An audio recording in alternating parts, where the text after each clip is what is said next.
Hotel में ना एक बाबा जी बर्तन मांजते थे, बूढ़े आदमी थे, 70 साल के करीब उम्र थी। उनका एक बेटा था, एक बहू थी, एक पोता था, लेकिन वो बेचारे बेटा बीमार रहता था तो लिहाजा वो खुद मजदूरी करते थे।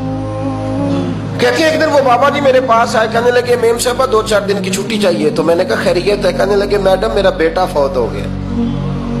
बेटा, आपको पता है बाप का जनाजा पढ़ना आसान है, बेटे का जनाजा उठाना बड़ा मुश्किल काम। कहती है मैं कुछ लिख रही थी, मेरे हाथ से कलम गिर गया, मैंने खुद गाड़ी भेजी, बाबा जी गांव चले गए जहां वो रहते थे। कहती 2-3 दिन के बाद मैं और मेरा शौहर गए तो रास्ते में हम बातें कर रहे थे कि क्या ताज़ियत करेंगे, एक ही बेटा था, कोई रिश्तेदार भी नहीं, तो उसकी तो कायनात उजड़ गई, किन लफ्जों से उसे ताज़ियत क्या कहेंगे। कहते जब हम गए तो वो टूटी हुई चटाई पे बैठा था, कुछ लोग करीब थे, हमने जाके कहा बाबा आप मुसलमान हैं, हम आपको क्या नसीहत करें, एक ही बेटा था, कि किस तरह करके हम आपको तसल्ली दें। तो कहते उसने आंखें खोली, बूढ़ी आंखों में ईमान की रोशनी, कहने लगा बीबी क्या ताज़ियत की बात करती हो, मैंने कोई पैसे जमा करा के बेटा लिया था, खुदा ने फजल से दिया था, अदल से ले गया है, मैं अपने रब के फैसलों पे बड़ा राजी हूं। अल्लाह अकबर। वो खातून कहती है कि वो बाबा जी से मैंने कहा कि चलो आप 1 महीने की छुट्टी कर ले, तो कहने लगा नहीं मैडम मैं मुसलमान हूँ, मुफ्त की रोटी नहीं खाता, मजदूरी करके खाता हूँ, मैं इंशाल्लाह 2-3 दिन के बाद काम पे आ जाऊंगा। कहते वो चंद दिनों के बाद आ गया, अल्लाह की कुदरत के अभी 2-3 माह गुजरे थे, फिर आया, मैडम छुट्टी चाहिए कुछ दिनों की। मैंने कहा खैरियत है? कहने लगे वो मेरी बहू भी हार्ट अटैक से फौत हो गई। कहते अब मैं भी तड़प गई और ईसाई हो कि मेरी आंखों में आंसू आ गए। मैंने कहा घर का दरवाजा बंद हो गया, अब ये बेचारा क्या करेगा।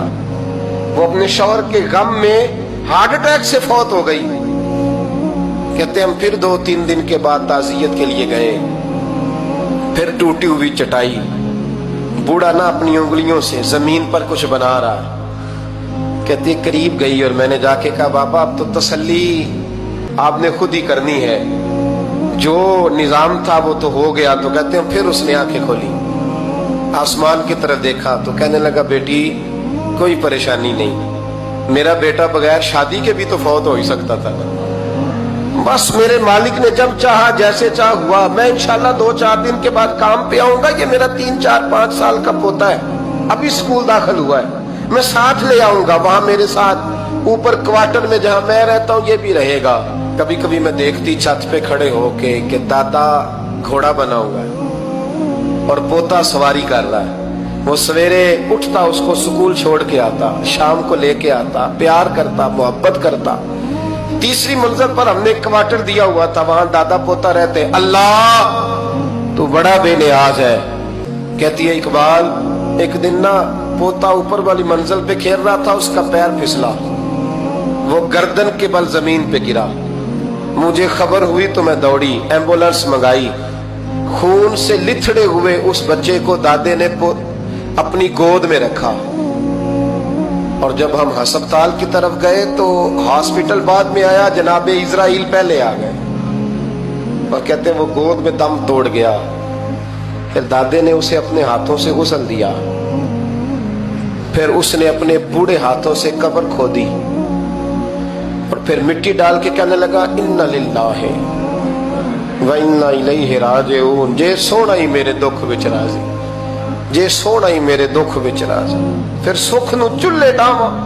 कहते वो मिट्टी डाली उसने और जब वो वापस पलटा तो मैं बाजू से थाम के होटल करीब लाई और मैंने उसके करीब कहा कि बाबा तू टूट गया है, तू बिखर गया है। तो कहते यूं उसने हाथ रखे और यूं आंसू छटक दिए। कहने लगा मैडम क्यों क्यों, मेरे अंदर कोई अकीदा नहीं, मैं कोई लवारस हूं, मेरा कोई रब नहीं, मैं क्यों परेशान रहूंगा, मैं तो पका हुआ फल हूं, थोड़े दिन गुजरेंगे कब्र में जाऊंगा और जब जन्नत में जाऊंगा तो अल्लाह मेरी बेटे से भी मुलाकात कराएगा, मेरे पोते से भी मुलाकात कराएगा, मेरा रब सारी मुलाकातें करा देगा, मैं अपने अल्लाह की रजा में बड़ा राजी हूं। वो खातून कहती है मेरा और मेरे शौहर का कलेजा फटने लगा।